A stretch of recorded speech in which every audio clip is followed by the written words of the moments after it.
रूस के राष्ट्रपति व्लादिमीर पुतिन ने शुक्रवार को अपने ईरानी समकक्ष मसूद पेजेश्कियान से टेलीफोन पर बातचीत की और आयतुल्लाह सैयद अली खामनाई की हत्या पर अपनी संवेदना व्यक्त की। उन्होंने दुश्मनी तुरंत खत्म करने के रूस के रुख को दोहराया और कहा कि वो गल्फ कोऑपरेशन काउंसिल के सदस्य देशों के नेताओं के साथ लगातार संपर्क में हैं। इस बातचीत की जानकारी रूस के विदेश मंत्रालय ने दी है।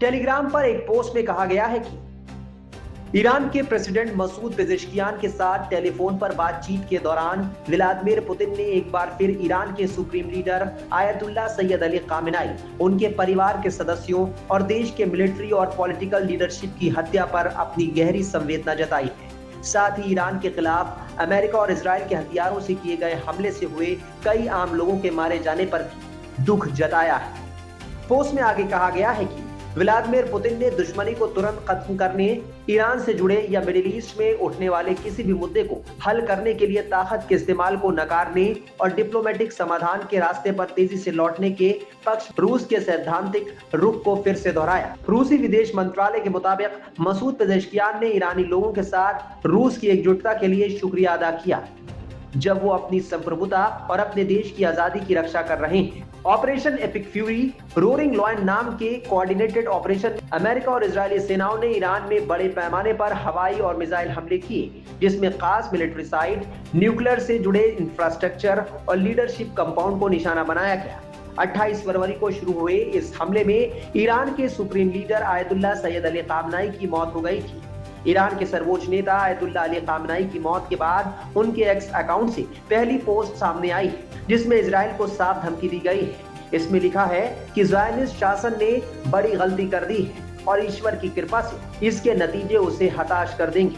खामनाई के एक्स अकाउंट से आया ये पोस्ट ऐसे वक्त में सामने आया है जब पूरे मिडिल ईस्ट में तनाव बढ़ा हुआ है। इस पोस्ट से तय है कि ईरान अभी किसी समझौते के मूड में बिल्कुल भी नहीं है। जीरो हमने इन्वेंट किया, हमने बताया दुनिया को जहां योग है वहां रोग नहीं। सबसे पुरानी सभ्यता है हमारी। गुलामी से तो और देश भी लड़े भाई, पर आजादी के लिए अहिंसा का रास्ता बस हमारा था। अपने पसीने से जमीन सींचता किसान और घर में घुसकर मारने वाले जवान, बस इसी मिट्टी ने जने।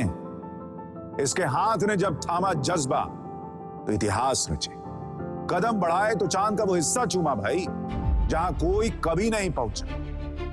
आज पूरी दुनिया में शान से लहरा रहा है तिरंगा और इसके पीछे है गर्व से भरी अनगिनत कहानियां जो लिखी जा चुकी हैं और लिखी जा रही हैं, जिन्हें मैं सुनाऊंगा राष्ट्रगर्व रोज शाम 6:25 पर।